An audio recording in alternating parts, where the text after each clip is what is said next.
Hey everybody, just going to take a quick break from the show and tell you about Noom. Has Noom helped you? I believe it has. Oh, that's got an app. You can do tracking. It's terrific. It does. And Noom builds personal plans that can meet individual needs. That's the thing. Takes into account any dietary restrictions, medical issues, other personal needs. That helps build a plan that works for you. And yes, so I know that you've had your own personalized program here that you've been working on. And it's weight loss This is weight loss results that last. They stick around because you get yourself into a lifestyle change. That's what matters. That's mainly it. You can't just say, I'm going to cut that out for a month and then go back to it. That's not what it is. So I'm glad it's helping you. That's great. And it really does. I like the psychology and biology-based approach here. Yeah. Noom Weight uses psychology. That's why they say losing weight starts with your brain, but it also takes into account your unique biological factors, Jimmy. All of your multitude flora and fauna that goes on inside of you there. Sure. Yeah. Stay focused on what's important to you with Noom's psychology and biology-based approach. Sign up for your trial today at Noom.com, Noom.com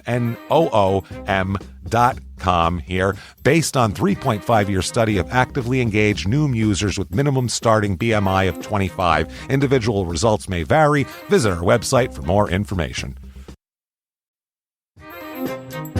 Hey everybody, just going to take a quick break from the show to tell you a little bit more about Rocket Money. It's the start of a new year. It's the perfect time to get organized, set your goals, prioritize what matters most. And for me, top priority is getting myself together here. Financial wellness, doing that, which that feels important, just feels like adult stuff that you have to do. And thanks to Rocket Money, my goals feel achievable now. They show me all my subscriptions in one place, help me easily cancel ones I forgot that I've been paying for, which happened to me, absolutely happened to me.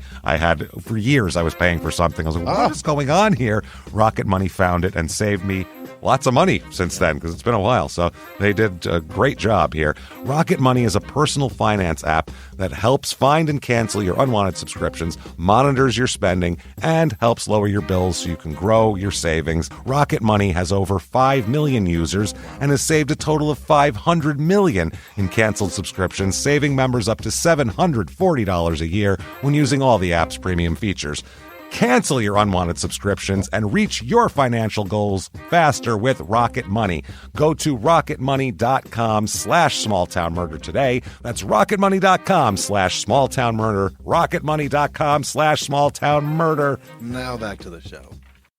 In the depths of an Atlanta forest, a clash between activists and authorities ends in tragedy. I'm Matthew Scher, and on my new podcast, We Came to the Forest, we expose the hidden truths behind a shootout that left one activist dead and countless lives forever changed. Binge all episodes of We Came to the Forest ad-free on Wondery Plus.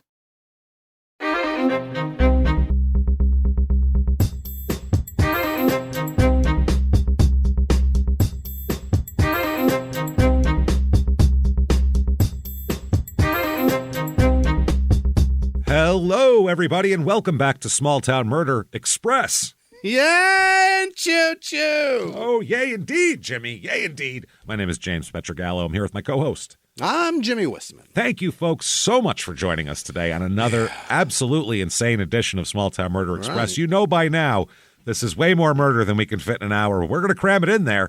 And it's 10 pounds of murder in a 2-pound bag. Let's get it on here. All aboard the murder train. Yeah. Pulling away from the station. Just have to say before we start, head over to shutupandgivememurder.com. Get tickets for live shows. Tons of live shows. Mm-hmm. Well, not tons of them, actually. We have 2 that you can buy right now. There's actually more than that. Austin, you're up next. Yeah. And then there's a couple tickets left for New York, a few tickets left for Boston. Phoenix is sold out. And if you're listening to this and it's before like November 13th, you can still get the virtual live show. Right. Get that right now. We had costumes. The story was insane, just like a regular live show, except in your home. And for all you know, it's live at that point. Who cares? Get it now. Check it out. And also thank you to all of you that did Absolutely. That. It was so much fun to have so many people be a part of it. It was great. So that is shutupandgivememurder.com. You also, by the way, listen to our other 2 shows, Crime in Sports and Your Stupid Opinions. Then, when you're done with all of that, get the rest of what we do here. Head over to Patreon. Patreon.com/Crime in Sports is where you get all the bonus material. Anybody $5 a month or above, you get a gigantic back catalog of bonus episodes that you've never heard before. Hundreds of them there. Then new ones every other week. One crime and sports, one small town murder, and just take them all. We just give them to you all. Yep. There you go. Have them all. This week, what you're going to get, this is awesome. For crime and sports, we're going to talk about pedestrianism, which was a very popular sport in the 1800s that turned into like crime and drugs, and it's the craziest thing you'll ever hear. It's I love old-timey stuff like that.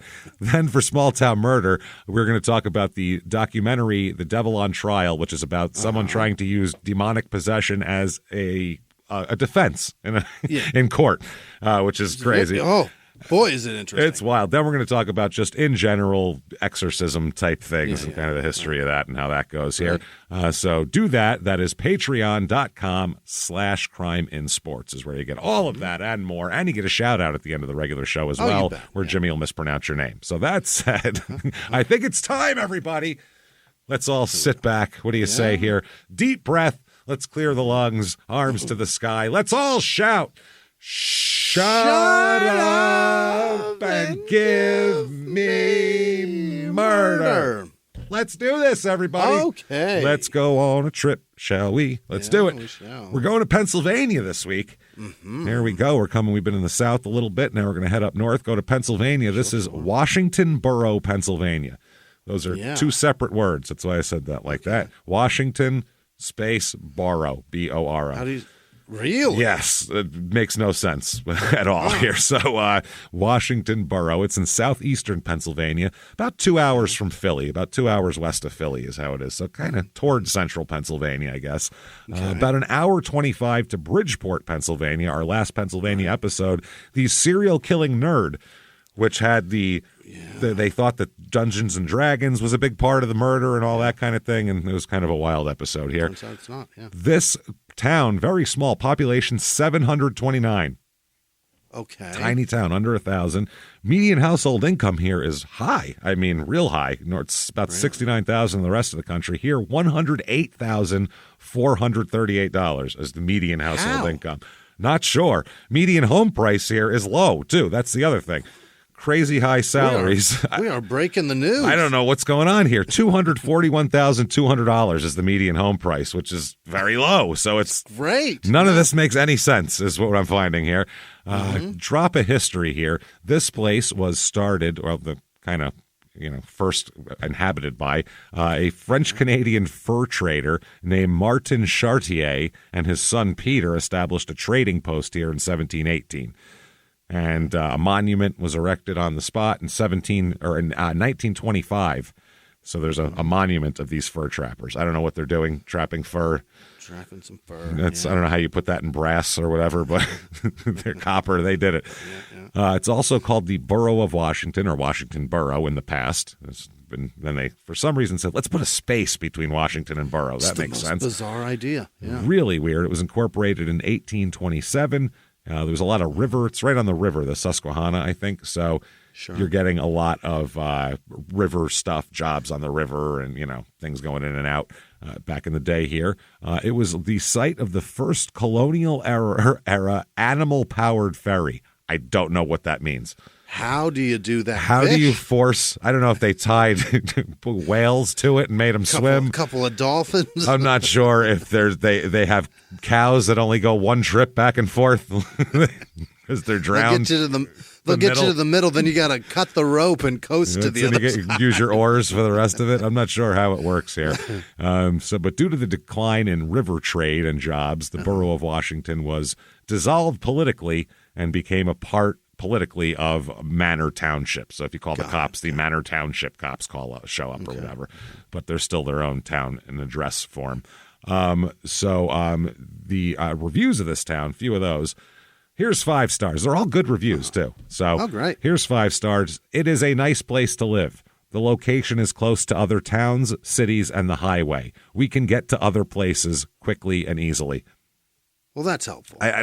If the best part of your town is that you can get other places faster, that's not saying that's not 5 stars for your town. Pretty good place. You don't have to stay here is a weird thing to say. It's like living in a cave and being like, there's a ladder. Yeah, there's a ladder and it's cool. So 4 stars, good, clean, healthy. Wow. Okay. This is a community that is perfect for young and growing families to live and play. There's only 700. Well, that's it. Only not many people have found it. 4 stars. Yeah. Although Washington Boro is a very small town, it is connected with a very close community. The neighbors are very friendly and are always willing to help out. The scenery is amazing and sits upon the Susquehanna River. So there you go. That's the town. You can see it. It's a little tiny town. Yeah. Feels like Amish people in their buggies would be passing by, and you're like, okay. And there's a river. And there's a big river next door there. So we love rivers. We like rivers. Things to do in this town. The Washington Boro Tomato Festival. Okay. Now, this is tomato country here. That's the thing. Yeah. Pennsylvania, I've said this before, my grandmother used to go once a year to Pennsylvania, and her and all of her sisters would go together and fill their cars with tomatoes to the point where they had tomatoes like around them. It was just a face. It was the car inside of the car was just a tomato with a face. That's all it was. Yeah, but that's how they drive home. Okay. You go, you pick, and then you make sauce for the whole year. Okay. So you make it all up and then can it, I guess? You jar it. Yeah, she put it in these big jars, and that's. But I mean, that was like there was like a 4-day thing where like all the daughters would be there, and I'll be peeling and boiling and fucking doing this and making it of sauce. And Lord. Oh yeah, every year. But then after that, you could just reach in and grab a thing of sauce. So it was nice after that. That's helpful. Yeah. So the annual Washington Boro Tomato Festival is held every year on the 2nd and 3rd Saturday of July. And it benefits a fire rescue organization and also celebrates the area's tomato growing heritage. There is food, games, music, and plenty of fun for the whole family. In all of the summer's delights, few things compare to a fresh tomato sandwich or a BLT. A tomato sandwich? Yeah, tomatoes. Yeah, if you're not, I don't know if every ethnicity... But you'll eat tomato. Just tomato? You can eat just tomato, or like my grandmother used to just slice a tomato and put a little salt on it. And that was a snack. You know what I mean? You'd sit there with that and a little bread. Yeah. You know what I mean? Yeah. So just kind of a tomato thing. The festival kicks off here. They said naturally there will be plenty of plentiful tomatoes and tomato sandwiches for sale. There'll also be live music from Borderline. Yeah. Just Madonna Have we covers. Heard of them before? Borderline? Yeah. Possibly. I don't know. I feel like we have. And then there's another, this one I think we have heard of. There's another one here, another performance after that from 3 Hour Tour is the name. We have. We just had them. Absolutely heard of 3 Hour Tour. 100%. That's crazy. There's a circuit. The bigger, we found the circuit, okay. The bigger county fairs that go on that have like, some population centers in them, that's ludicrous. He's there for every one of those, okay. Right. Nelly, if he's not available. Yeah. Then for the smaller festivals that nobody, in tiny towns, it's 3 Hour Tour. They're going to get all of those gigs. That's amazing. They're trying to work their way up to opening for Ludacris. There are a bunch of bands that listen to our show because they travel. And they recognize some of these towns as they're traveling. I bet. And they love. I've heard from a bunch of them. They adore when we just bash these shit small town festivals. Well, yeah, they don't want to go there. They have to. They're going there because they need $700. They're not going there because they really want to play to the people of. They love tomatoes. Washington Boro, fucking Pennsylvania. Can't wait for the tomato sandwiches. Well, we're headed to Amish country anyway, so on the way, we might as well stop here, pick up a few bucks. And get a tomato sandwich. Jesus Christ. That said, let's talk about some murder. What do you say, everybody? Here we go. Tomato sandwiches for all. Let's do this. We'll give the murderer a nice big tomato sandwich this week. We'll send him one. Is it like tomato slices with shit between them, or is it tomato slices on bread? Tomato slices on bread. That's it? Yeah, I mean, I'm sure there's, seasonings or herbs or basil or something or whatever the fuck you want to put on it. I had Olive a tomato oil. Sandwich today. Yeah, I did. It had turkey and cheddar, and there was also tomato. Not bad. But tomato sandwich. They're trying to showcase the taste of their locally grown tomatoes. So if you put turkey and bacon in it, then you fuck it all up. It's so good. You don't taste. Oh, it's going to be delicious, but you don't taste it in what they're doing. Best tomato I've ever had. So murder here. Let's talk about this. Here we go. We got to talk about a couple first of all here. Rod and Barbara here. Okay. Yeah, Rod and Barbara. and Roderick Herman Fry is the husband. He's born in 1937, this guy. Hell yeah. His parents, by the way, this is how old he is. His dad's name is Cyrus. Not a lot of that going on nowadays. Right? Yeah. Cyrus Strickler Fry is his dad's name. And his mother's name is Helen Mary Fry. So I find that hilarious. And by the way, Herman is his mom's maiden name. That's why it's his middle name. Okay. Old school shit there. He marries Barbara Jean Schenk, and she becomes Barbara Jean Fry after that. Frey, by the way. She is born November 15th, 1938. So, same deal there. She's from Manor Township, which is the town right next door, and technically this town now.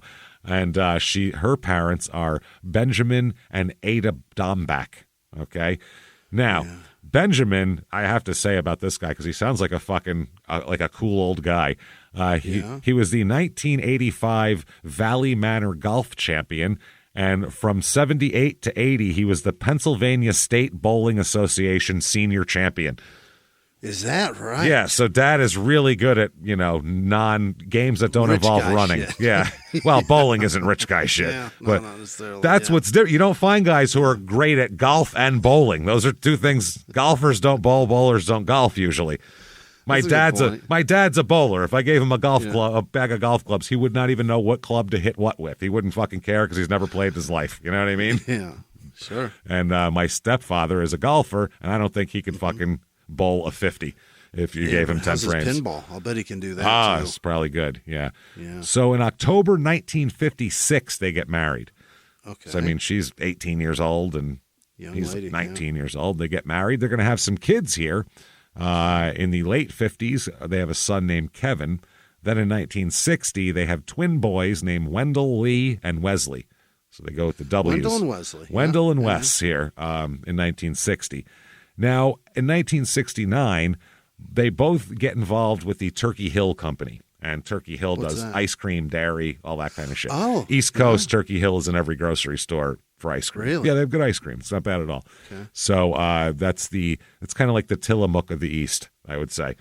Turkey Hill. Oh, really? Yeah. Tillamook doesn't come out east? I don't know. I don't think I see it much out here. No. Is that right? No, but they do have Turkey You get Blue Hill. Bunny and shit like that? I don't think so. I'm not Or sure. Blue Bell? I'm not sure. I buy all my ice cream from Stewart's because that's my Yeah? favorite ice Yeah. cream here. So I never buy it from the grocery store. You don't I have even no get idea. Turkey Creek? Turkey what? Turkey Hill. No, I like Stewart's Turkey the Hill, best because it's also fresher and they ship it right to the stores. it's right there. It's good. Yeah. And it's down the street from my house. So I like that. So she gets a job. She is the Turkey Hill Minute Market manager. Oh, okay. Minute Market. Minute with no E, by the way. It's so fast in and out, they don't even have time to spell it all the way because it's so fast. It's a convenience Who's got store. time for 7 letters? No man? time. Let's go. 6? How many is it? 6. She is twice selected as Turkey Hill Manager of the Year, by the way. Manager of the year? Of the year, of all their corporate shit, of 100 stores. She's the manager Back of to the year. back? No, 74 and 78. Okay. 4 Which- years. Okay. 74, I give it to her as a clean win. 78, I feel like they might have felt bad for her, as we'll talk about here. I feel like maybe they were like, man, she's still showing up to work and she's had a tough year. She won in 78 while working at the Wrightsville location. They say they select about 4 managers of the year from among 100 stores. So, yeah, they're given awards for cleanliness, inventory, sales, labor relations, and manager attitude. Oh, okay. There you go. Now, Rod, her husband, is a Turkey Hill delivery man. He delivers Both shit working for Turkey? Okay. to the stores. Yeah, he's a 4-day-a-week guy who delivers milk to the Turkey Hill stores from the Turkey Hill dairies. So that's what he does. Sure. So, yeah, they're all tied up in Turkey Hill. They have a house at 40 Mill Street in Washington Boro. It's a 4-bedroom, 2-bath, 1,532-square-foot house that still stands today and is built in 1900. So it's old little house. And but with the picture of it on Zillow is just woods with an RV parked in front of it. Oh. Somewhere behind that RV. Move that RV. Move that box. Is this fucking van or is this house? Yeah. 1977, Wendell, their son, is killed at 20. Oh, no. It's just or west at now. 17. Yeah, it's just west. He's killed in a car crash on Route 441 in Conway Township. So, yeah, he was driving a truck and he at a high rate of speed and crashed it in a single car crash. So he did it to himself on that one. Wow. So they give her the manager of the year in 78. That's why I said I feel like maybe it's just they feel bad for her. Like, she's been through a ton. Jesus Christ. Truly. So by 1978, too, the couple's having problems. They're having marital problems, which after the death of a child is very common. It's extremely common here. Also, this is less common, but Rod is also fucking whoever he can on the side too. So that doesn't help. That's not going to help. Yeah, it's not. It's the child dying is less common, but when a child dies, that's a less common reason to fight. Is you're also fucking everybody also. So that's gross. Losing a twin is even more uncommon. And And then, depending on how you two grieve over it, it may drive the other into the arms of 7 or 8 different ladies. He grieves with his penis and other people. That's how he grieves. His penis is crying. It's crying out for help. That's the problem. Gently, my penis weeps. It weeps. So in 1978, while this is going on, they decide she files for divorce. Anyway. She's had enough, yeah. But then the proceeding is dropped at some point in 78. So they decide to get a divorce and they decide not to get a divorce. So who knows what's happening. But Rod, he keeps having affairs. It doesn't matter. So that's just he's not going to stop that at all. By 1979, they're having even more problems. November 4th, 1979, they separate, meaning he moves out of the house completely. Really? He goes and moves into a trailer a few miles away. And she remains in the marital home here with the 17-year-old remaining live twin, basically. Or I think he's 19 at this point, but they live together. So, yeah, they're doing that. He moves out, and that's how that goes. Now, November 7th, 1979, Barbara is Wesley sees her at about 11 p.m. on November 7th, 1979, before they go to bed. And she's got to get up early in the morning for work. Her job sounds rough. She leaves for work at about 4:30 in the morning. Hell yeah. And gets there at 5, which sounds like a that gal fucking was up nightmare. At 3:30. That's a nightmare. She might as well go milk cows. You know what I mean? She might as well be at that part of the operation because she's up anyway. Be early on the end of this if you're up that why early. not? Yeah, at least when you're done, you're done. So November 8th, the next morning, she leaves for work at about 4:30 a.m., and to go to the Turkey Hill Minute Market in Wrightsville where she's working. She's usually at work by 5, but that's like when she starts her shift, but she gets there before 5 usually because she's a conscientious manager that wins awards. Yeah, you got to be there. You got to beat every. If you can't, as the manager, be there early, then you don't have a leg to stand on lecturing people. You got to be there with cow milk and gloves on, 15 minutes early. Yeah, 15 minutes before start of shift. Yeah. If you're not early, you're late. That's how she works. That's it. So about 6 a.m., Wesley gets a call from people at the store wondering where she is. She's never late. I mean, that doesn't happen. So they're like, an hour late. An hour and a half ago. Right. So it's, a 15-minute ride. So she definitely shouldn't take an hour and a half. So he then called all the hospitals in the county to see if maybe, because she looked out the window, her car's gone. So it doesn't take her an hour and a half to get to work. So he figures she must have gotten a car accident. She's probably in the hospital. Starts calling around to all the hospitals. So by the time he's done, it's 8:52 a.m., and he reports his mother missing to the Manor Township Police at that point. Took him 2.5 hours to make those calls? Yep, that's what I'm saying, 2.5 hours to call. I don't know how. I guess at first, I don't know. I don't know how long it takes to call. How many hospitals can there be in this county? You know what I mean? I guess a lot, because there's small ones, there's... Yeah, and what do they take the name and then just go walk door to door and see if that person is in that room? I don't know if also he sat there for a while going, well, I don't want to get the cops on it if she stops somewhere, something. Right. She's not in the hospital, then it's her choice to not be at work. I don't know, but he ends up calling at 8:52. And there's a lady named Mrs. Wakefield. She is at the store that she works at. She's the one who called the Sun, and she said she figured something must have happened to Barbara, and she asked Wesley to, quote, to come up to Route 441 to see if there was an accident. So then she said, I'll check police departments, you call the hospitals, and we'll get back with each other. Mrs. Wakefield said, quote, I was almost certain she was dead, which is crazy.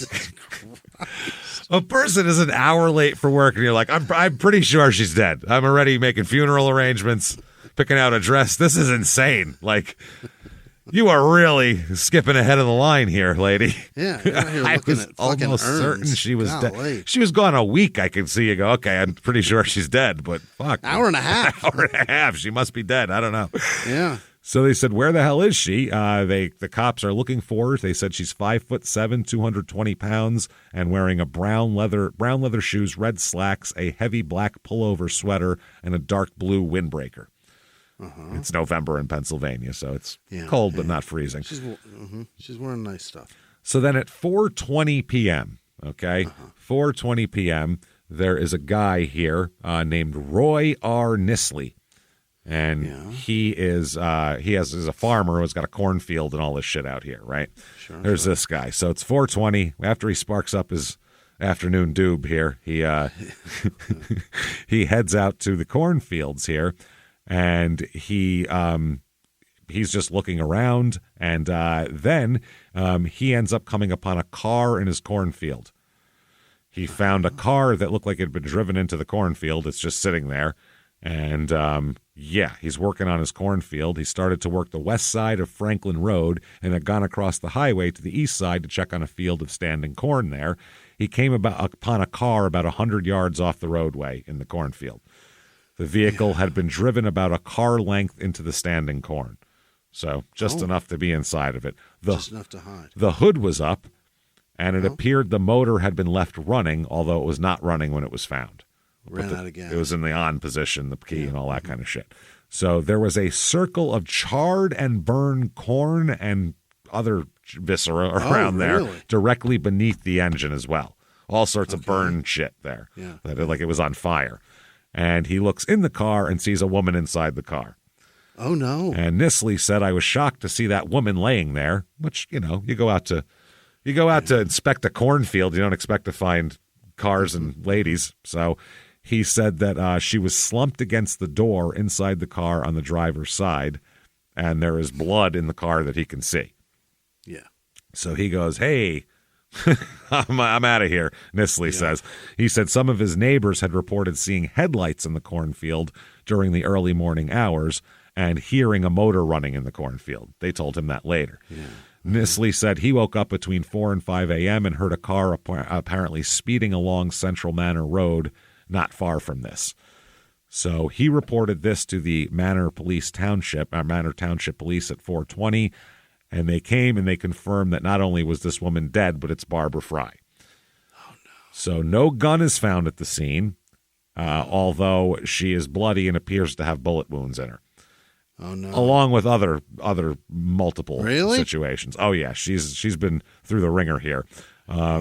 So they said they went there. They took a helicopter out and made several passes over the area where the body was found, seeking some evidence that another car may have been parked in the cornfield area. That's what they're looking for, to see if they can see that, because they said whoever did this to her must have had transportation to and from the scene, because her car's here. So unless this Roy Nisley guy did it, which they highly doubt, then it's his cornfield. But so wounds. Okay.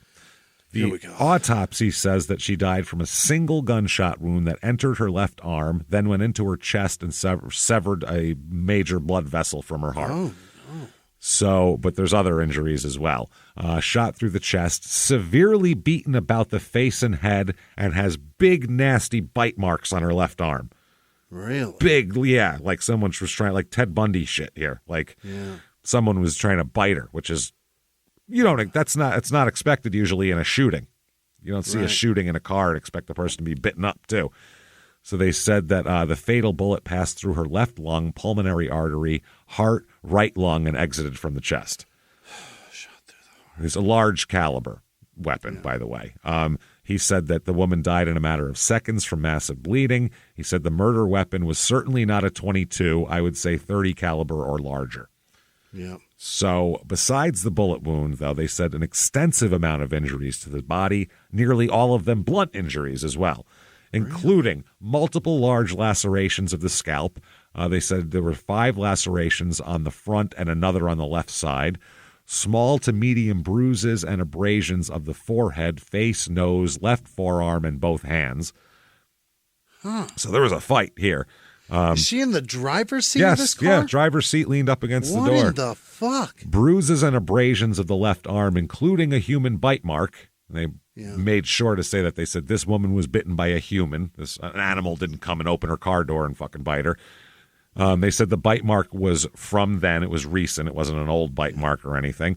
Later on, he's asked, did you make a comparison of the marks to see if she bit herself? And he said, no. Who the fuck would do that? Why?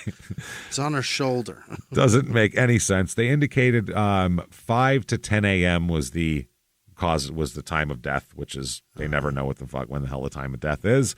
And it's wild here. They said the windbreaker had 1 bullet hole and the sweater she wore underneath had 3 bullet holes. What? Mostly in the area of the left sleeve and left chest, but there was only 1 bullet track through the body. And they said they learned that a bullet dropped from the woman's clothing during removal of the body. So there was more than 1 shot fired. The other one just didn't. Her sweater stopped it. Yeah, somehow. The other one went all the way through her body. Arm, chest, lungs, hearts, and out the other side. And this one didn't penetrate her and fucking fell out of her clothing. Low powder velocity or something? Very, very weird here. Mm-hmm. So now the first person they want to talk to is Rod, of course, because that's, he just moved out. He said he was home at the time of the murder at his trailer. He said he didn't hear about his wife's death until 8 or 8:30 that evening, 4 hours after she was found. And that was when other close relatives were told by police, and then they called him. Right. So, yeah, he lives on Donnerville Road in a mobile home about 3 miles from the scene. Hey, everybody, just going to take a quick break from the show to tell you about the safest sponsor ever, Simply Safe. Absolutely. These people will keep you safe. It's amazing. You know that every 26 seconds a burglary takes place in the United States, according to the FBI. That means that by the time this podcast is over, dozens and dozens of homes will have been targeted, ransacked. God knows what happens here. So protect your home before it's too late with Simply Safe proactive security system. Simply Safe helps stop threats before they even have a chance to break in. Named Best Home Security System by U.S. News and World Report 5 years in a row. And by us for about the last 8 years as well. If you trust us, believe me, you want Simply Safe. So visit simplysafe.com/small to claim 50% off a new system with professional monitoring plan and your first month free. That's simplysafe.com/small. There's no safe like Simply Safe. Now back to the show. This show, Small Town Murder, is brought to you by BetterHelp. Get yourself some therapy, everybody. Honestly, here. We often hear about, red flags that you should avoid. Hey, that's a lot of a thing. It's become a real phrase now, real cliche. But why don't you focus also, you look at green flags in friends and partners. Look for good things as well. Right. And maybe you're not sure what that looks like, though. Therapy can help you figure that out. What are positive things? What are the green flags? And then you can practice them in your relationship. It's absolutely a fact. And so, honestly, we absolutely are huge advocates for this. It really, really helps. BetterHelp is fully online, making therapy affordable. It's convenient. They serve over 5 million people worldwide. You can access a diverse network of more than 30,000 credentialed therapists, wide ranges of specialties there. Here's the coolest part. You're not getting along with your therapist, you're just not feeling it, you can switch at any time, no extra charge. Wow. The thing is, they want you to get help. That's it. And you can do it with BetterHelp. Discover your relationship green flags with BetterHelp. Visit BetterHelp.com/smalltownmurder today to get 10% off your first month. That's BetterHelp, HELP.com/smalltownmurder. Now back to the show. And they said, do you know anybody who would want to hurt your wife? And he said, I can't think of a motive anyone would have to kill her. She's a fucking Turkey Hill store manager. Who's after her? You know what I mean? Yeah.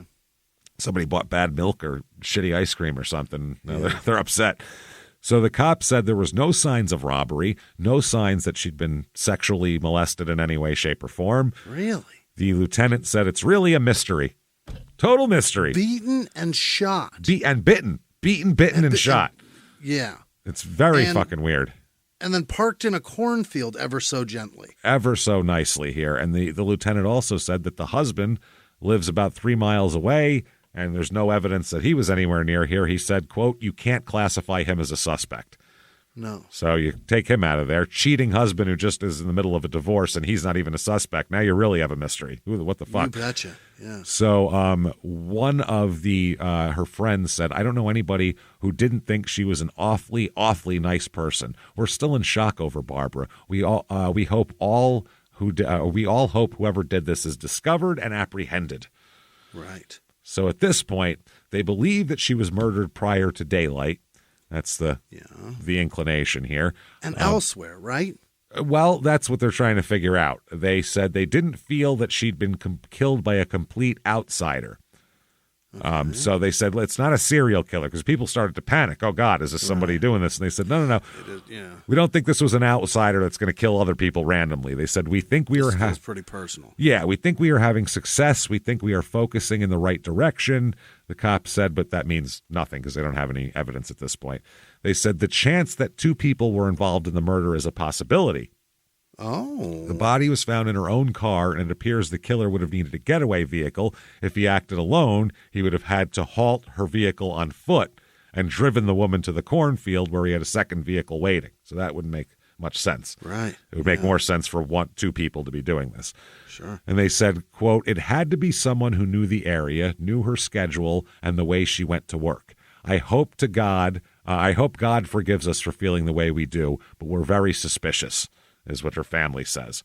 Okay. The police say they have some good leads, quote, some good leads, but not positive leads. What the fuck does that mean? Nothing. Yeah, that doesn't mean anything at all. It means we talked to people, we got nothing, get back to you later. We have a lot of questions, is what that means. More questions than answers here. Yes. And this was, by the way, less than a mile from her home this happened. So, my. 5 fucking minutes here. It's Also, almost fucking hunted, right? And her car windows are shattered also. Not the windshield and the back windows, only the door windows are shattered as well. Wow. So they talked to Roderick, the press does, and he said that he's uneasy over the fact that nobody has been arrested yet. He said it makes you half wonder if you want to ever go out. Stay inside your house. Could be some maniac out there. He said that he was home at the time. They said, where were you? And he said, I was home at the time. Other people told me. And they said, how did you feel? And he said, quote, I was all broken up. Which is the way. Why does it keep coming back? I don't know. You're laughing about it. We laugh about this because that's Kuklinski, the Iceman.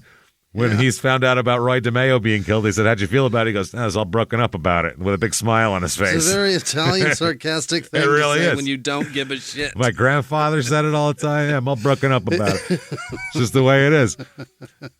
But they said, well, do you know who could have done this? And he said, quote, she keeps things to herself. She never told me much.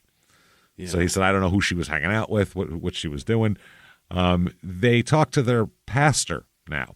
Apparently she attended the Grace Evangelical Congregational Church on Creedy Avenue in Millersville, and the pastor Philip Geestwhite, whatever, he said the entire Fry family were members of the church. He said that he often said hello to Barbara after Sunday services and paid one visit to the home after he learned there were marital difficulties. Mind your business. Fuck off. What do you I hear you guys are having problems. Okay. Worry about you. Let's worry about let's talk to your wife and see if everything's perfect. What are you talking about? He said, I didn't know the family situation that well. To me, she was a melancholy person. She seemed always to be pretty distraught and concerned about her marital situation, which also she's still recovering from her son being killed also. So if you add that into the fold, you can understand why she'd be a bit of a downer, Plenty of reason to be melancholy. A little melancholy. This guy estimated there were more than 100 people at her funeral, which was held at the Kraft Funeral Home. Mac and cheese for all, everybody. Yeah. He said that Roderick, the woman's husband, was present and seemed very distraught. He said, I think he was crushed by the whole thing. It was a complete shock to him, the pastor said. Yeah. They said, who do you think might be responsible? Because no one solves crimes better than pastors. Who do you think could have done this? Yeah. And he said, it sounds like she knew something about someone they didn't want her to know. Someone didn't want her to have that information, and they killed her. I don't have any concrete facts except that she was indeed killed. We all have theories. So I'm really wildly speculating right now. Just wildly throwing fucking bullshit at the wall. Throwing spaghetti at the wall and seeing if it sticks. Wildly casting aspersions all around. I think she maybe found all the messages in Da Vinci's paintings. Oh, my God. They couldn't let it out. I think she found the NSA's secrets. I think that the CIA's involved in this. She's heard of some JFK stuff. Wow. So they left her in a cornfield. And that's the pastor. So imagine what people are sitting around coming up with. You know what I mean? Boy, is he fun. Fuck. Because December 5th comes up and there's no progress. So that's almost a month. Wow. So people are really going wild with their own theories now. No, to a pastor to believe anything at all. That's anything. I just think that she had info. She's a fucking Turkey Hill convenience store manager. What information could she possibly have gleaned from anybody that would make her murder-worthy? James. Yeah. She knows how the milk is stored. That's what it is. She's seen the microfilm. She knows how the ice cream is made, and you got to take her the fuck out. So it remains unsolved. Relatives and close friends said they're scared by the knowledge that the killer or killers are still at large. They also say they're in a state of shock over the death. And they said, and the cops said, we think we're having success. We think we're focusing in the right direction. Yeah. Which is not making me feel better. He said, we have to check a couple things this week. There's a lot of false rumors going around. This week, we're going to run them down. Yeah, there's a lot of false rumors, apparently. Yeah. He said that people he has talked to concerning the murder have been cooperative, but scared. Oh. Her work friends said that they're surprised that there's been no arrest yet. Here's Edna Wakefield, the lady who was sure she was dead after an hour. She's mean as shit. Edna she's a manager here, was a close friend of Mrs. Fry, and also Peggy Rhodes, an employee at the store. They're both surprised the case is still open. Edna and Peggy are both surprised. Somewhere there's high schools with secretaries missing. You know what I mean? Like those are high school secretary names. And they think that all cases are solved lickety-split. Lickety-split, and then they call Ferris Bueller's house and see why he's absent. This wasn't her name Edna, I think? Was it? I think it was. Maybe Peggy. Or Peggy. It was one of the two, I'll tell you that much. He said, I think they just had to pick up, I thought they just had to pick up the person, is what Peggy said. I don't get it. Like we haven't figured it out. She thought just go we pick see somebody a dead up. body and we just go get people. Go grab somebody and pick them up. Peggy also said she didn't seem to think she was in any imminent danger. She said she saw her. They worked together on the 7th, and Barbara told her, see you tomorrow. She didn't say, not going to see you tomorrow. You have a good night, but I'll be long dead by the time you get here. So old Edna Wakefield recalled having a phone conversation with Barbara the evening prior to when she was killed, and she said most of it was business, a few personal things, and she described her as a quiet type person, and said that she described him as Rod as a quiet type person, and said that Mrs. Fry was outgoing. So at work she's outgoing, at church she's melancholy. Who knows. So her kids... And everybody that's 10 minutes out of Edna's life is dead. Dead. Fucking dead. Oh, my husband's... He must be dead. He's like, I stopped at the store for a six-pack. What the fuck? I was cutting the lawn. Didn't you hear the mower? Good Lord, man. Jesus Christ. I fell asleep in the den. What do you want? I can't... The hell's going on here? I took a nap. I called the coroner. I took a nap. Next thing you know, there's a goddamn fucking slab in my room here. They're going to wheel me out on a gurney.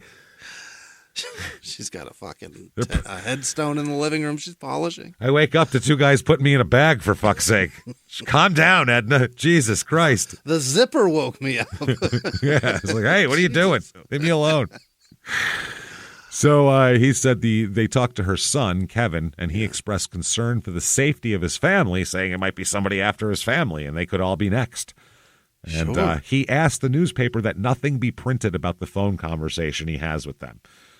Okay. He's scared. Then Wesley said no comment. He didn't want to comment on it at all. Yeah, can you imagine? She's been murdered 7 different ways sitting in a car. Sitting in a car, hitmen. That's crazy. Mafia guys. She's a fucking convenience store manager. This is wild. They're acting like she's got international secrets somewhere. What an aggressive way to murder somebody when they... Oh, strange. Very little to do with much. No.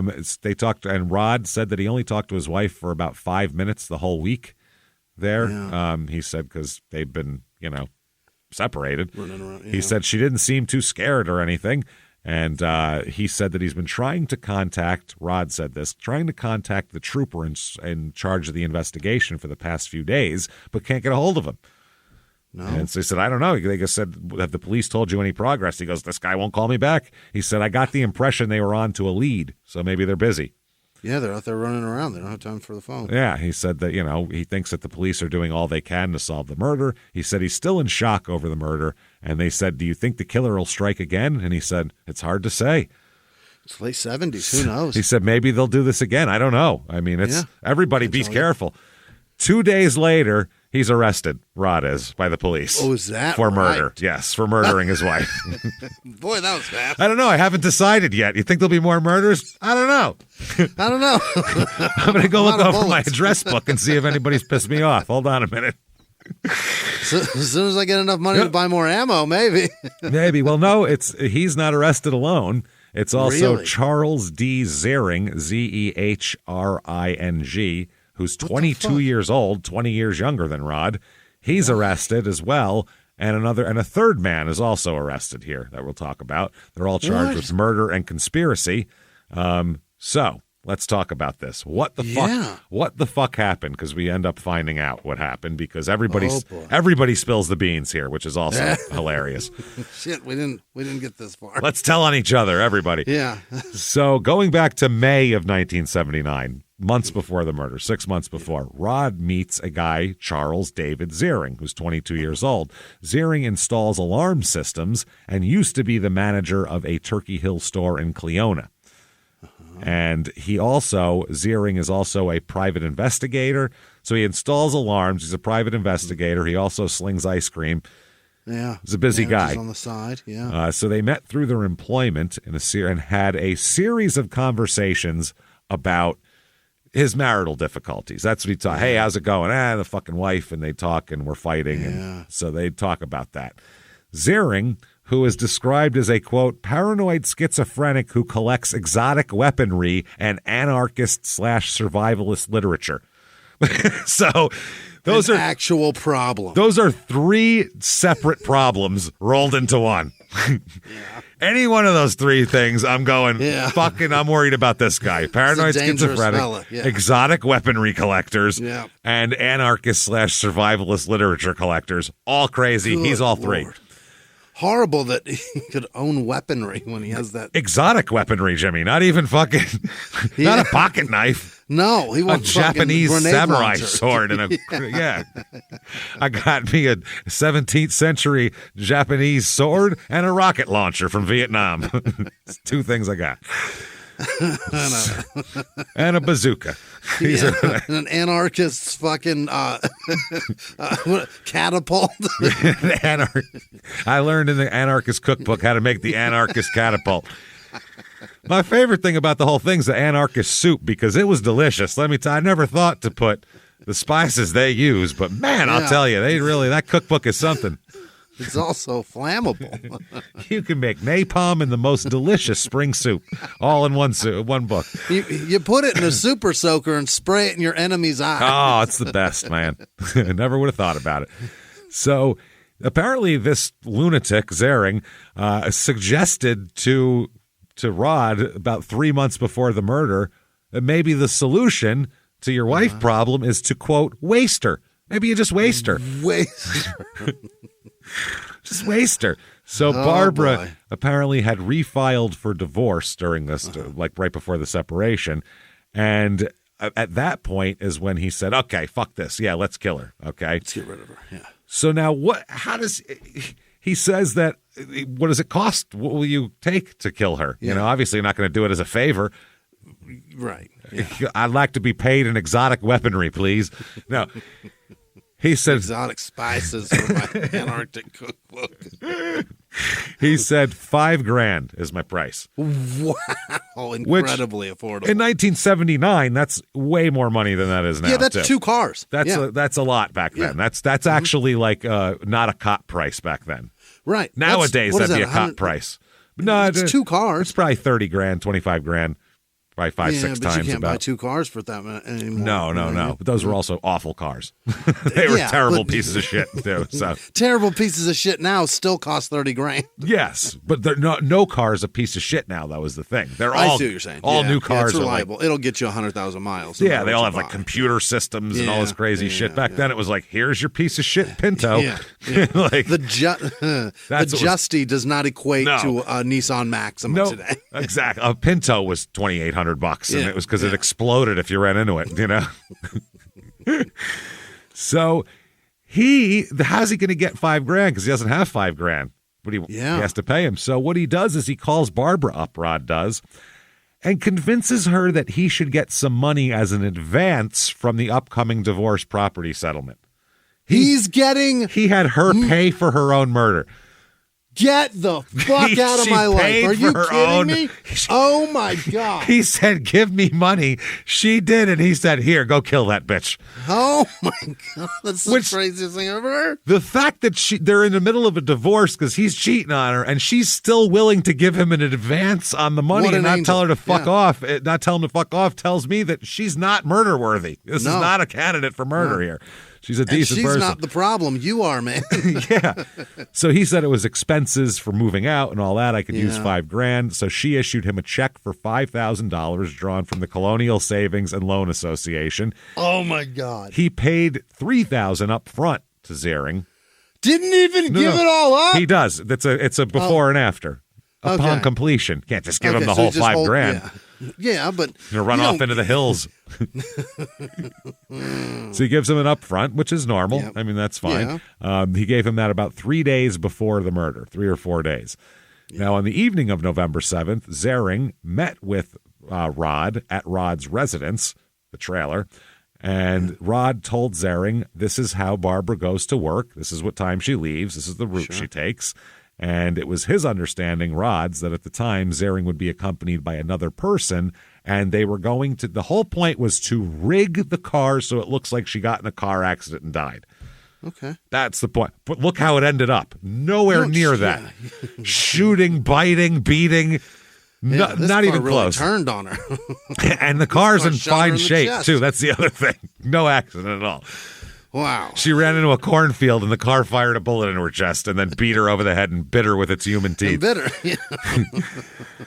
So it was the intention. Here's what it was. They were going to knock her unconscious. Yeah.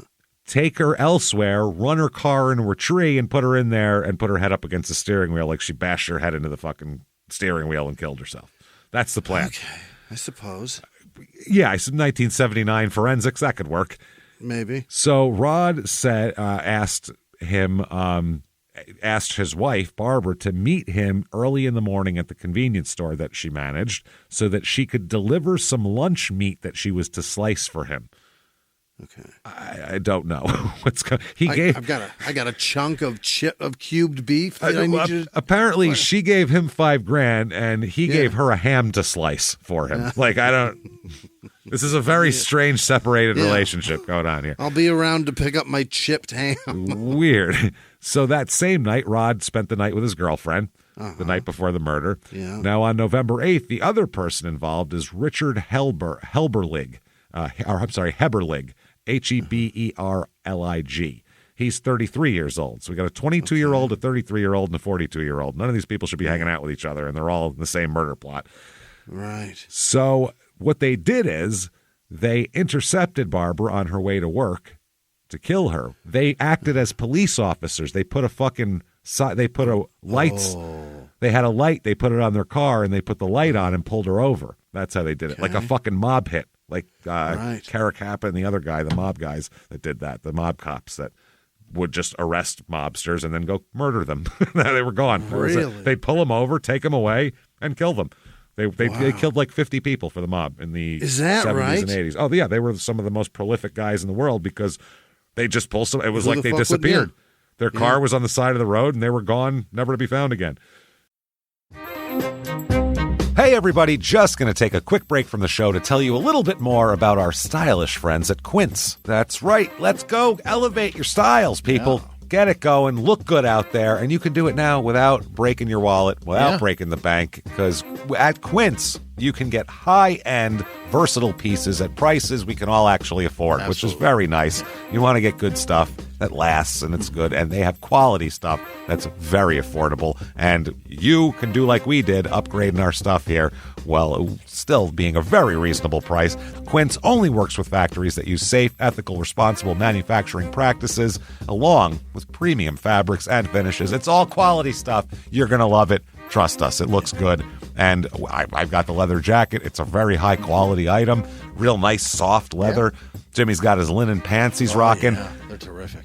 Come on, be like us. Be fashionable. Get in there with Quince. Indulge in affordable luxury. Go to quince.com/smalltownmurder for free shipping on your order and 365-day returns. That's QUINCE.com/smalltownmurder to get free shipping and 365-day returns. Quince.com/smalltownmurder. Now back to the show. Hey, everybody, just going to take a quick break from the show to tell you a little bit about a very cool place, Thrive Market. Yes, we are both looking to get into the healthy swing this year. The problem is I don't know what's in everything, and I don't know if even I'm qualified to even read the labels to know if that's good or that's bad. Right. There's chemicals in things, and there's things floating around. I don't know what I'm doing out there. One of my favorite features, and I know you were talking to me about this, is the Healthy Swap Scanner in the Thrive Market app. Yeah, it's simple. You scan any item, and it'll instantly suggest a cleaner, healthier grocery alternative, which is it's great. Amazing. Yeah. That's great. Thrive Market also takes the guesswork out of finding these safe, healthy foods. For example, like I'm trying to get my protein intake up for energy. I'm always moving around. I need stuff, and I love that you can filter their site by the high protein options. Nice. It's very cool, and you can personalize this portion, and you can put filters on it. And get ready. You should be ready for a junk-free start to 2025. Get ready for it and head to thrivemarket.com/smalltownmurder and get 30% off your first order plus a free $60 gift. That's THRIVE market.com/smalltownmurder, thrivemarket.com/smalltownmurder. Now back to the show. Experience furniture shopping the way it's meant to be at Mathis Home, your ultimate furniture superstore. From sofas to dining sets, from modern to classic styles, they have everything you're searching for. With over 230,000 items to choose from, you're sure to find exactly what you're looking for at a price you'll love. Plus, everything is in stock and ready for fast, free delivery right to your door. So you don't have to wait. And if you're looking to really transform your space, take advantage of our complimentary interior design services. Our expert designers are ready to help with any project, whether big or small. And right now, check out the Lazy Boy BOGO event at Mathis Home, happening now through March 1st, 2025. Buy one Lazy Boy recliner and get another one absolutely free. Don't miss this limited time offer. Only at Mathis Home, your ultimate furniture superstore. Wow. At what point do you think they realized that it was like, you know what I mean? At what point did they realize that they were about to be killed? Probably, well, at first, not at all, because they were detectives pulling them over. Right. But handcuffed and thrown in the back of a car. After a while, everybody knew what they were doing, and they were like, oh, shit, if you got pulled over and then those two showed up, you knew you were fucking dead at that point. It was over, yeah. You knew you were fucked, And one of the guys was in Goodfellas, too. He was, Really? Yeah, he was one of the guys in the bar scene in Goodfellas. They used him for that. Interesting, right? What the fuck? So, because he knew a bunch of mob guys. So they pulled her car over. They intended to beat her unconscious and staged a car accident, but they couldn't knock her out. These two guys beat the living shit out of her, and she kept fighting back. That's why they bit her. They bit her because she was attacking them. She was no fucking she's gonna win. Shrinking fucking Violet here. She weighs 220 and she's not fucking around. She will kick your goddamn ass. They couldn't knock her out. She was fighting off two grown men on her own. It's funny how if you've never knocked anybody out, how fucking hard it is. Oh, it's real hard. It's like Funny art. Farm when they're beating a guy. He goes, "You're not knocking him out. You're just beating the piss out of him." That's the same thing. It's so hard. He just keeps punching him. Hey, you can't knock somebody out by hitting them in the shoulder blade. No. So that's what happened here. They couldn't do it. Yeah. So apparently, what happened is Heberlig panicked and just took his gun out and shot her in the chest because she was winning. Yeah. She was fighting them and winning. Yeah. They literally resorted to biting her.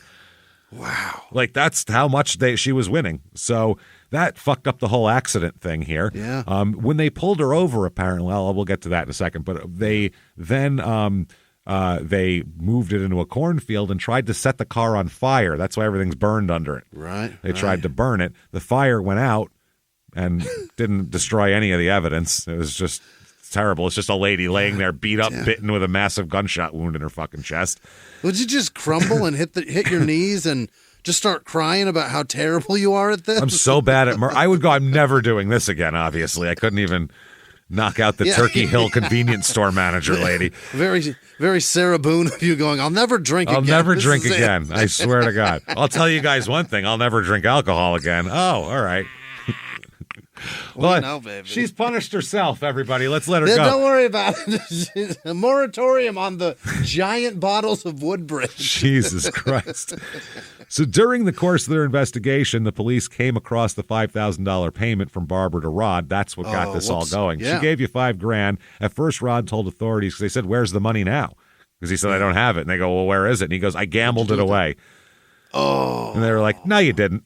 We checked around. You haven't been anywhere. Yeah. So then he said, fine, I paid it to Ziering. Not to kill my wife, though. See, it was an extortion payment to prevent him from killing her. That's what it was. All right.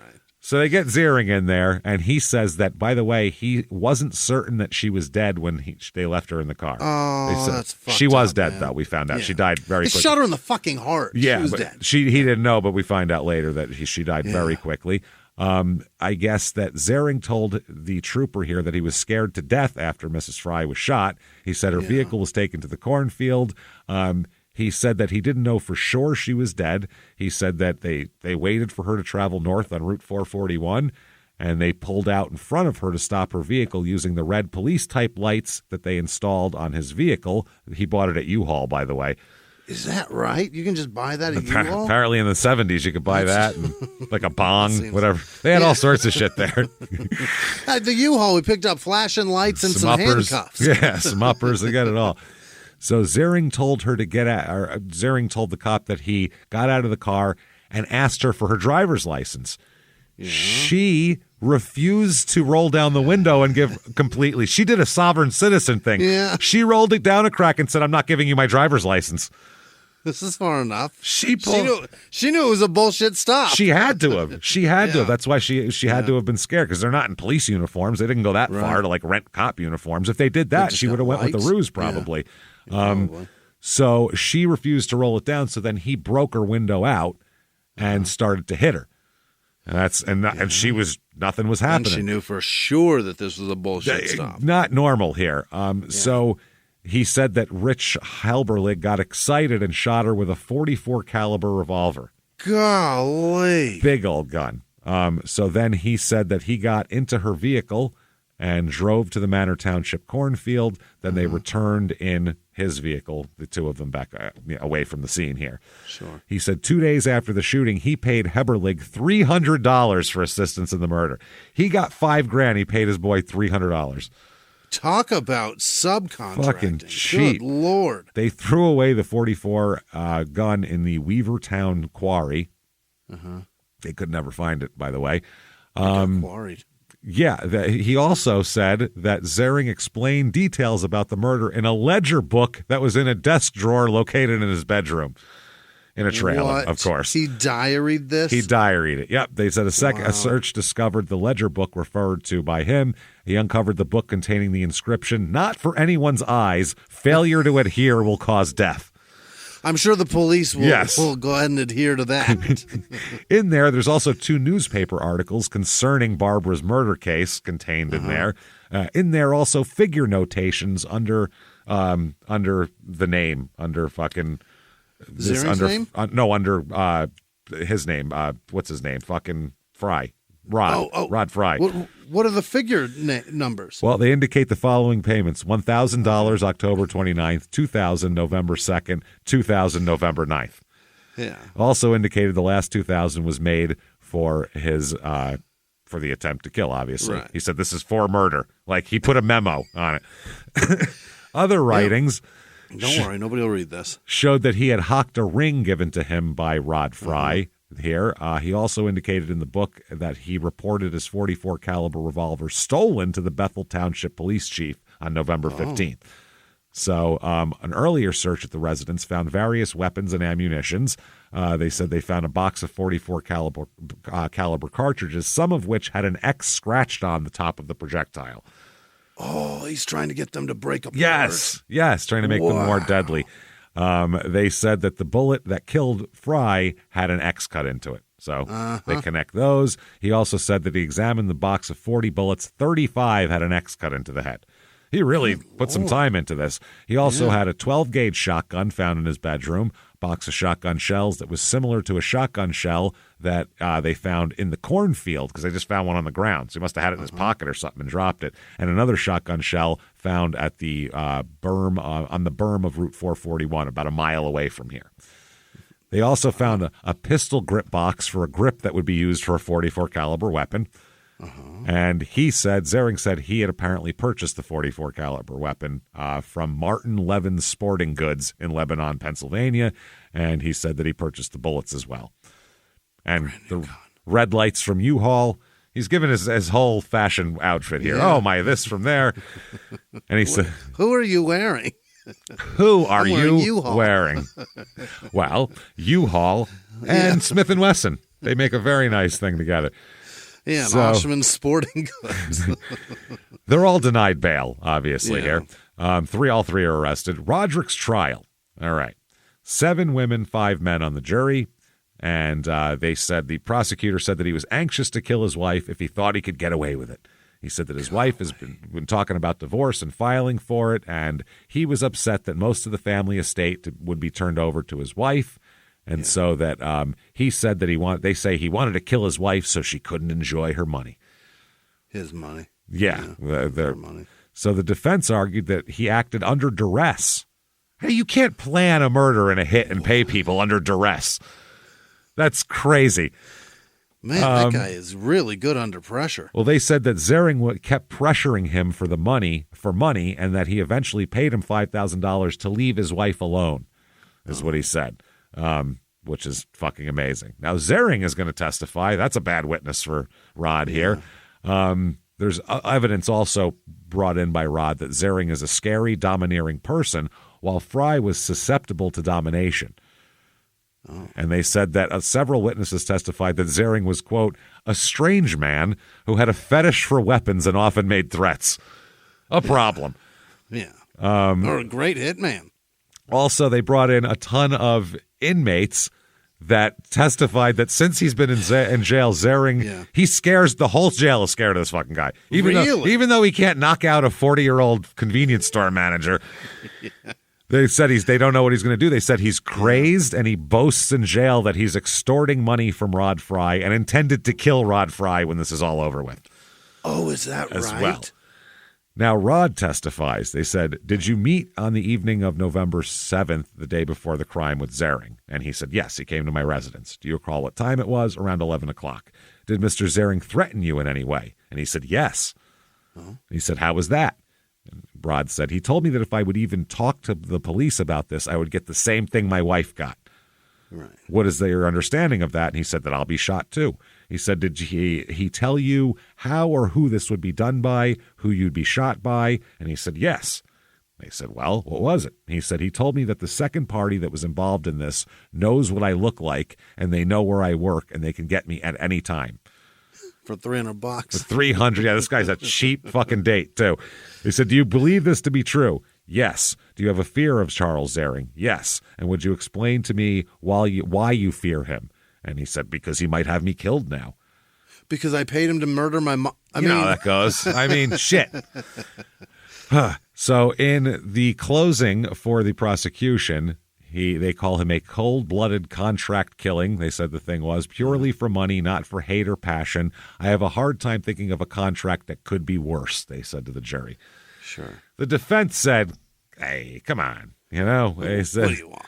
He said, Mr. Zering is not a nice guy. Mr. Zering, through the Commonwealth's own witnesses and through witnesses we produced, was proven to you to be a man who always had guns, always had weapons, armed bombs, had books on anarchy, etc., made threats. People consider him a little crazy. Did Mr. Ziering coerce Mr. Frey in any way, or Fry? He said, in this situation where there was a sequence of events, you heard about the hiring and following of Mrs. Fry for 2 months. Was Mr. Fry suckered? Was Mr. Fry convinced maybe this was a good idea? Did it go along that kind of scenario? Is that what happened here? He said, I can't believe that Mr. Fry just suddenly decided to have his wife killed and went to Mr. Ziering and said, here's some money, kill my wife. It seems that's exactly what happened, actually. I can believe that. He said, I don't believe that at all. I think there was duress in this case. I think when Mr. Fry tells you that he was threatened, he was threatened. Whether he was threatened before or after he paid the money or for what purpose he paid it, he was threatened. He was threatened before Mrs. Fry was killed. When he tells you that one morning at the Turkey Hill parking lot, Mr. Ziering appeared with black all over his face and a sweatshirt and held a gun and flashlight in his eyes, that is a threat. That is coercion. That's duress. He said, the psychologist told you about Mr. Fry and what kind of man he is. He has a 91 IQ. He's not a super intelligent person. Oh, he's a dum-dum? That's average, by the way. 90 to 110 is right in the average range. And he calls him a dum-dum, low average. They're saying he's obviously a fucking idiot, and he's very average. They said he's not someone who I don't think could coldly and calculatingly do this kind of thing without some pressure from another source. Yeah. I suggest to you again the pressure for Mr. Ziering and that this thing took a sequence of events. It wasn't as if Mr. Fry went over to Mr. Ziering and said, here's $5,000, kill my wife. That's not what happened. The payments were sporadic payments, and the Commonwealth cannot refute that. This thing took a course of action. It went along. It got more serious, more aggravating as it went along. But there was duress. And that's all that's required in this proceeding. If you believe that Mr. Ziering coerced, threatened, placed Mr. Fry under duress prior to the death of Barbara Jean Fry, that's enough. He's entitled to be in prison for the rest of his life, but that's it, if you believe that. If you believe he didn't do it at all, then do that. So, okay. The verdict comes in. They deliberate for 6 hours on this, and they find him guilty of first-degree murder. First-degree murder.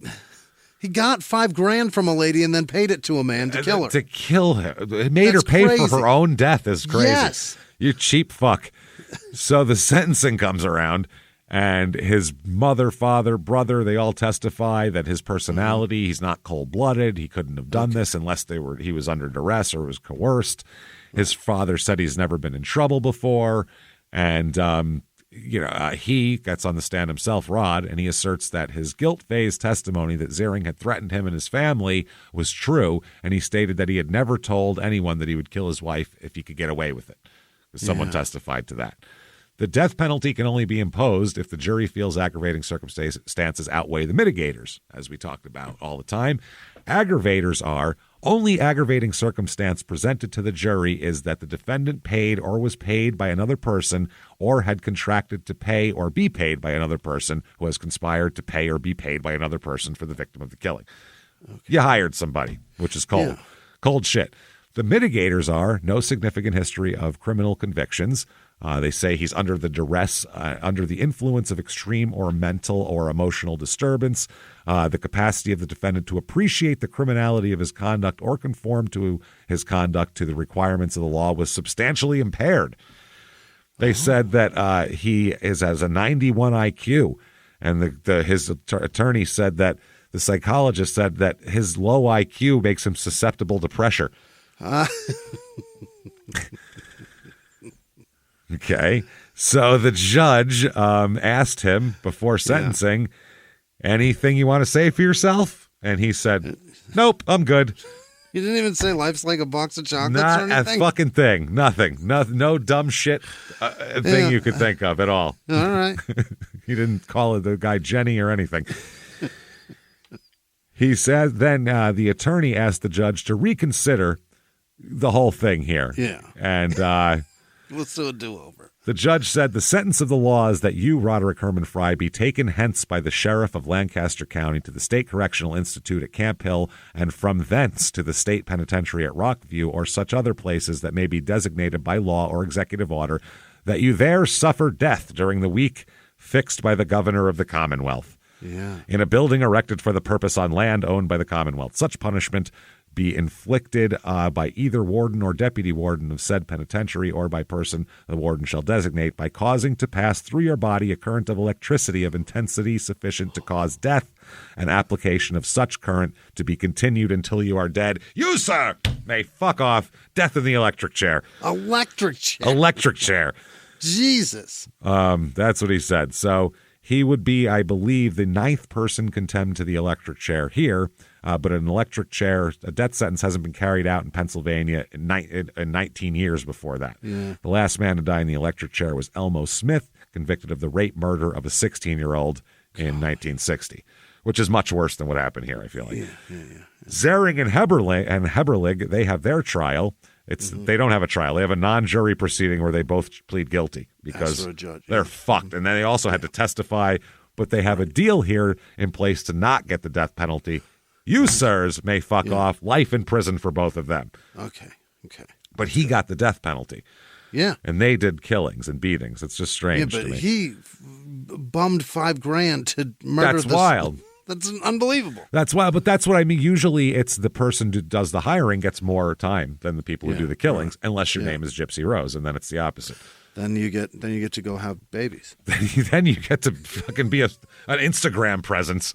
Yeah, and be a mom. And while your mentally challenged boyfriend sits in prison. Right. And I'm not saying he should be out. I'm saying they both should be in, was my point. For sure, yeah. If she admitted it, we've gone over this before. I'm on her side right up until murder. And then I'm like, hey, calm down, lady. Yeah, take it easy. Take it easy. Yeah. So then Zering tries to pull back his guilty plea because, why not? Because that sucks, yeah. He's like, this sucks. And they say, you can't do that. Get in there. 1984, Rod is going to appeal this whole thing, and he is turned down. And by that, they said this was on the basis of his death sentence being excessive or disproportionate as opposed to the penalties imposed on the co-defendants. There's that. Does the death penalty procedure violate the 8th and 14th Amendments of the Constitution? All this different things here. So the stress factors. Is death penalty, Pennsylvania death penalty statute unconstitutional in itself? The whole thing he's going over. Yeah. In 84, they tell him, no, eat dicks. You're dying. You're done. 1988 comes around. Lawyer petitions the state again, and an attorney has vowed to take extraordinary steps to prevent an executioner from carrying out the state's first electrocution in 26 years. He is on the chopping block. Wow. So they file a petition. He's basically 5 days away from execution, and he gets a stay. Really? For another appeal. Yeah. Doesn't mean they didn't, lower it, but it's for another appeal. We're going to consider it, sure. They're going to consider it. They said that the petition said that Fry, under the Post-Conviction Hearing Act, which requires petition contain issues not previously raised in court. And some of these were things about had these facts been presented to the jury, Roderick Herman Fry most likely would have been found innocent in the penalty stage and sentenced to life in prison. Because they said that they're so stupid what they're saying, too. The whole thing. They're saying that the jury didn't know that the other two weren't going to get the death penalty, basically, is how that works. So if they found out the other two didn't get the death penalty, they may not have imposed the death penalty on him, and they would have given him life, too. June 12th, 1988, there's a big editorial about how we should just fucking electrocute the shit out of him. The whole thing is really into there. 1992, the Third Circuit Court of Appeals vacates the order that remanded the case for further consideration. So basically told him to fuck off. 1997, the Third Circuit, this time based on different reasons, disagreed and said that the Fry did deserve a writ, and in 1997 granted it, and they vacate the death sentence and commute his punishment to life in prison without the possibility of parole. Is that right? His family's thrilled, and his family says this, for them, Zering and Helberlig to get one thing, and they actually did it, and for Roderick to get this, anyone who calls that right isn't right in the head. I don't care who thinks that, that's what I tell them, meaning he shouldn't get the death penalty while they get life. Which sort of makes sense, I guess. It's their family. They're going to say that. His dad died the day before his sentence was commuted, by the way. Is that right? Cyrus died the day before. Cyrus died thinking his son was going to ride the lightning. Yep. Then 2015 comes around, And Roderick Fry, 78 years old, at the State Drop Correctional dead. Institution at Greene, dies of natural causes. Okay. After 35 years in prison. Barbara is buried at the Masonville Mennonite Cemetery. I didn't know she was a Mennonite, but okay. She was only 40 when she died. That's rough. She was a week. Her birthday was 7 days away when she got killed, by the way. Wow. That sucks, too. So there you go, everybody. That is Washington Boro, Pennsylvania. Hope you like that. If you like it, tell everyone you know about it. Get on Apple Podcast or this one or Spotify, whatever the fuck goddamn app you're listening on. Give 5 stars. It helps tremendously. Tell the world about it. Tell your friends. Tell everything. Follow us on social media. We are at Small Town Murder on Instagram, at what is it? Small Town Pod on Facebook. And do all of that. Definitely also get Patreon, patreon.com/crime and sports. Get all your bonus material, hundreds of episodes, $5 a month. Anybody over $5, you get that. Better than a cup of coffee. Let me tell you something. This week, crime and sports, we got pedestrianism, crazy 1800s sport that turned into like violence and drugs and shit. It's wild. Right. Then for Small Town Murder, we're going to talk about exorcisms in general and the devil on trial, someone trying to use demonic possession as an excuse for a crime in an actual trial, which is fun. We'll get to that. ShutUpAndGiveMeMurder.com. Tickets for live shows. Austin, Texas, you're up next. Still a few left for Boston and New York as well. And the virtual live show available till November 13th. Get that. You can watch it as many times as you want. Still available to purchase right now. It's fucking worth it. It's a lot of fun. So get in there, do that. Keep coming back and seeing us, and I'll have a lot of fun with all that shit. And be safe. Shit. Be safe. And until next week, everybody, it's been our pleasure. Bye.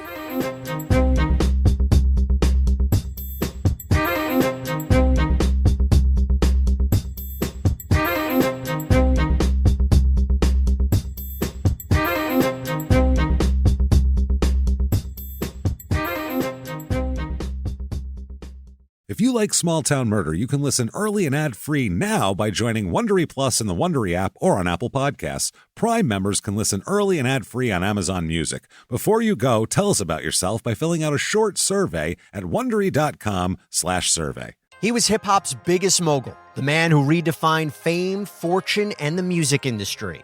The first male rapper to be honored on the Hollywood Walk of Fame, Sean Diddy Combs. Diddy built an empire and lived a life most people only dream about. Everybody know ain't no party like a Diddy party, so. Yeah, that's what's up. But just as quickly as his empire rose, it came crashing down.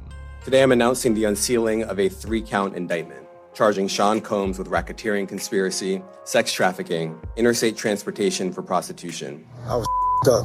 I hit rock bottom, but I made no excuses. I'm disgusted. I'm so sorry.